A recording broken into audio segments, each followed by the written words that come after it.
ایران کا ایک شہر ہے کرمان، وہاں پہ ایک شخص ہے حاج ماشاءاللہ، غالباً اب بھی زندہ ہے۔ پورے کرمان میں جب امام حسین کی مجلس کرواتا ہے، کسی بادشاہ اور وزیر کی مجلس میں بھی اتنے طعام نہیں ہوتے جتنا اس کی مجلس میں امام حسین کا نظر و نیاز ہوتا ہے۔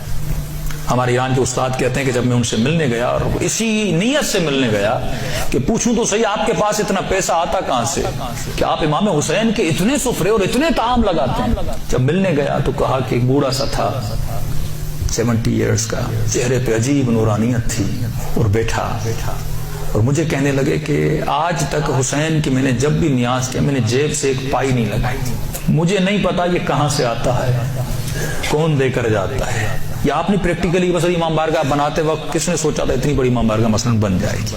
جب آپ اہل بیت کا کام کرتے ہیں تو ایسے لوگوں کی مدد آتی ہے، کیونکہ کام جب ان کا ہے تو میں کیوں گھبراؤں؟ پھر بھی یہ کیسے ہوا؟ میں نے آپ کے بارے میں بڑی چیزیں سنی۔ اس نے کہا کہ آج سے تقریباً 50 سال پہلے میرا کام تھا نجاری کا، جو لکڑیاں بناتے ہیں نا، لکڑی کا کام کرتا تھا، اور میری بڑی الفت تھی، محبت تھی امام حسین سے۔ زندگی عشق حسین کے محور میں گھومتی تھی۔ میں لکڑی کا کام تو کرتا تھا لیکن میں بڑی محنت کر کے لکڑی کے ممبر بناتا تھا حسین کے لیے، مسجدوں کے لیے ممبر بناتا تھا، تعزیہ بناتا تھا، تابوت بناتا تھا، علم بناتا تھا، جس بھی مسجد کا کام ہو سب سے پہلے وہ کرتا تھا پورا سال۔ اس کے ساتھ ساتھ تھوڑے تھوڑے ہاسپٹلز کے کام بھی کرتا تھا۔ ایک دن کام کرتے کرتے اچانک مجھے اپنی کڈنیز میں بہت تکلیف ہوئی، میں نے درد کو دیکھے اندیکھی کر دی۔ 2-3 ہفتے گزرے، تکلیف بڑھتی گئی، یہاں تک ایک دن اتنی تکلیف ہوئی میں ہوش ہو کے گر گیا۔ مجھے ہاسپٹل لے جایا گیا، ڈاکٹرز نے مجھ سے کہا کہ کب سے تکلیف ہے؟ میں نے کہا 2 ہفتے سے تکلیف پڑ گئی۔ انہوں نے کہا جلدی جا کر اپنے یورین کے ٹیسٹ دو۔ جب یورین ٹیسٹ دینے گیا تو میرا یورین ہی نہیں آ رہا تھا۔ پھر ڈاکٹر نے ایک انجیکشن لگا، کہا آج کے بعد گھر چلا جا، نہ تجھے چلنا ہے نہ تجھے کام کرنا ہے، بس بستر پہ سیدھا ہو کے لیٹ جا۔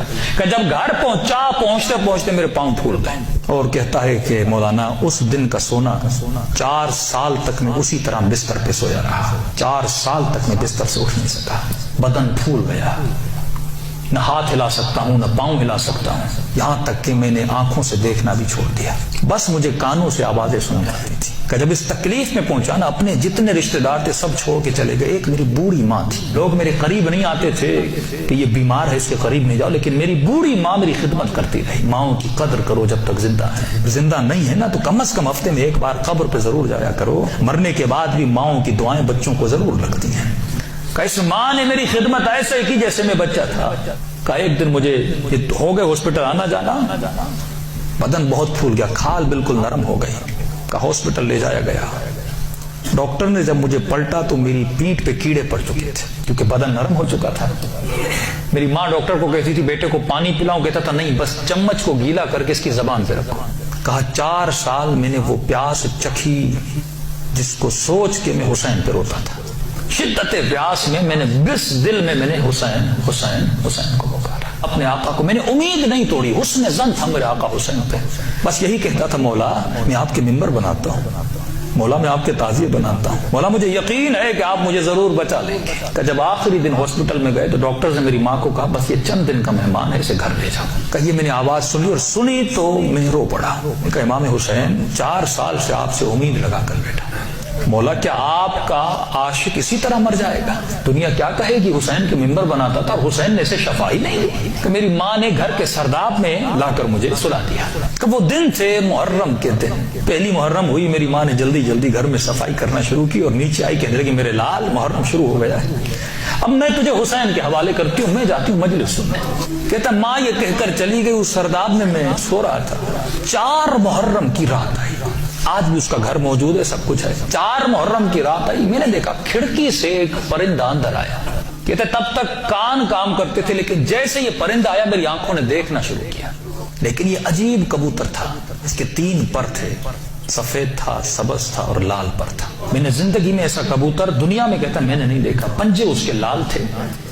آیا اور آ کر میرے سرانے پہ بیٹھ گیا۔ بیٹھنے کے بعد اس نے کلام کرنا شروع کیا، میرے کانوں میں آواز دے کر کہا تجھے پیاس لگی ہے، کچھ کھاؤ گے، کچھ پیو گے؟ 4 سال سے زبانوں پہ تالا لگا تھا پر اب یہ تالا کھل گیا۔ میں نے کہا مجھے بہت پیاس لگی ہے، اتنے سالوں سے پیاسا ہوں۔ پتہ نہیں اس کی چونچ میں کیا تھا، اس نے میرے منہ میں ڈالا، بس وہ بدن میں جانا تھا، ایک عجیب سی فرحت مجھے ملی۔ پھر وہ پرندہ اڑا اور اڑ کے سامنے کرسی تھی اس پہ بیٹھ گیا. اب میں کہہ رہا اپنے ذہن میں یہ کہہ رہا تھا کہ مولا حسین اگر تو نے بھیجا ہے تو یہ اڑ کے میرے پاس آئے گا یا میرے بستر کے نیچے جائے گا, اگر تو نے نہیں بھیجا یہ اڑ کے چلا جائے گا. اتنا کہنا تھا, وہ پرندہ اڑا اور میرے بستر کے نیچے جا کر بیٹھ گیا. کہ بس اتنا ہوا, لیکن ابھی بھی بستر پہ لیٹا ہوا ہوں, لیکن تھوڑی فرحت مجھے مل چکی ہے.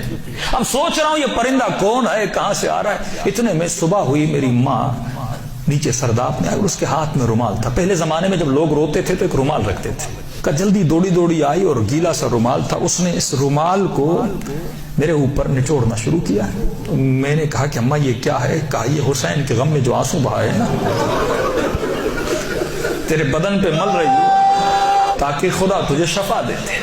کہ یہ کہہ کر میری ماں چلی گئی. جیسے جا رہی تھی میں نے کہا اماں اگر زحمت نہ ہو, ایک کبوتر ہے اس بستر کے نیچے, اگر زحمت نہ ہو اس کے لیے تھوڑا دانا اور پانی رکھ لو. ماں نے کہا کبوتر کہاں سے؟ کہا بس رکھ لو. ماں آئی اور اس نے نیچے دانا رکھا, پانی رکھا, چلی گئی. غالباً 10 محرم کا دن ہوا. اب یہ 10 یا 14 اس کے بیچ میں کہتا ہے دن ہوا. عاشورہ کا دن ہوا. میں نے کہا مولا حسین آپ کی عاشورہ بھی آ گئی, اب بھی مجھے شفا نہیں دو گے؟ کہا رو ہی رہا تھا کہ اچانک میرے کمرے کا دروازہ کھلا اور میں نے ایک نورانی شخص کو اندر آتے ہوئے دیکھا. کہ تب بستر کے ساتھ جو کرسی تھی وہاں آ کر بیٹھ گئے. بس میں نے چہرہ دیکھ کے سمجھ گیا یہ میرا حسین ہے. کہتا مجھے نہیں پتا میں نے کیسے سمجھا, لیکن میں نے دیکھا, میں سمجھ گیا یہ میرا آقا حسین ہے. کہہ رہا جیسے میں نے امام حسین کو دیکھا, خود کہتے میں نے مولا کا یہ بازو پکڑ لیا اور بازو کو پکڑ کے میں نے حسین کو لپٹنے کی کوشش کی. کبھی بازو کا بوسہ لے رہا تھا, کبھی ہاتھوں کا بوسہ لے رہا تھا. کہتا جب میں نے ہاتھ دیکھے نا تو مولا کی انگلیاں کٹی ہوئی تھی. میں نے کہا میں قربان جاؤں میرے آقا, 4 سال سے انتظار ہے, میری جان آپ پہ فدا مولا, اتنی دیر لگا دی اپنی زیارت کرنے. امام حسین نے اپنا ہاتھ میرے سر پہ پھیرنا شروع کیا. کہا آج ماشاءاللہ ہم آ گئے, ہمارا انتظار تھا, ہم آ گئے, تیرا انتظار ختم ہو گیا, بتا تجھے کیا چاہیے. میں نے کہا میں نہیں بتاؤں گا, آپ کو پتا ہے مجھے کیا چاہیے. آپ میرے حال کو دیکھ رہے, میں زبان سے کچھ نہیں مانگوں گا, آپ کو پتا ہے کہ مجھے کیا چاہیے. اتنا کہنا تھا, حسین نے میرے وجود پہ ہاتھوں کو پھیرنا شروع کیا. میرے ہاتھوں کو پھیرا, میرے کاندھوں کو پھیرا, میرے جسم پہ ہاتھ لگائے. کہا آج ماشاءاللہ جو تجھے چاہیے تھا حسین نے دے دیا. میں نے کہا آقا آپ کا بہت شکریہ. کہ مولا میں نے ایک نظر کی تھی. کیا کی تھی؟ آج ماشاءاللہ مولا میں نے نظر کی تھی اگر آپ مجھے شفا دیں گے میں 10 دن آپ کا نیاز کروں گا, 10 دن مجلس کروں گا اور 10 دن آپ کا نیاز کروں گا. امام حسین نے کہا آج ماشاءاللہ 10 دن اپنی طرف سے کرنا, 8 دن میری طرف سے کرنا. کہا مولا 8 دن کس چیز کے؟ کہا آج ماشاءاللہ 10 دن تو حسین کے لیے کرے گا اور 8 دن میری طرف سے میری اماں زہرا کے لیے کرے گا. کہتا یہ کہہ کر حسین چلے گئے اور جب چلے تو میں رونے لگا. اتنے میں وہ پرندہ بستر کے نیچے سے نکلا اور اس نے پرواز کرنا شروع کی. کہتا مجھے نہیں پتا وہ پرندہ پڑھ کیا رہا تھا, حسین آواز میں کچھ کہہ رہا تھا. آواز سن کے میری ماں دوڑتی ہوئی نیچے آئی. ایسی نیچے آئی لیکن دہشت اتنی تھی اس آواز میں, میری ماں اندر نہیں آ رہی تھی, پیچھے سے کہہ رہی تھی ماشاءاللہ یہ کمرے میں آوازیں کیسی ہے. میں رو کر کہہ رہا تھا اماں اندر آ جاؤ, حسین نے مجھے شفا دے. کہ یہ بوڑھی ماں دوڑی آئی, کبھی دائیں دوڑ رہی ہے کبھی بائیں دوڑ رہی ہے. کہاں ہے میرا آقا حسین؟ کہاں میں بستر پہ بیٹھا تھا, وہ سوجن ہر چیز ختم ہو گئی. کہ یہاں تک وہ کبوتر پرواز کر کے چلا گیا. یہ بوڑھی کبھی کرسی کے بوسے لے رہی ہے, کبھی بیٹوں کے ہاتھوں کو چوم رہی ہے. یہاں میرے حسین کا ہاتھ لگے تھے. روتی ہوئی جب صحن میں آیا, ہمسایوں نے سمجھا یہ مر گیا ہے. دوڑے آئے کہ ماں رو رہی ہے, شاید بیٹا مر گیا ہے. لیکن جب پہنچے کیا دیکھا, اسے حسین نے زندگی عطا کر دی تھی. عزیزو جب یقین ہو نا, یقین نہ ٹوٹے, جب اہل بیت پہ بھروسہ ہو.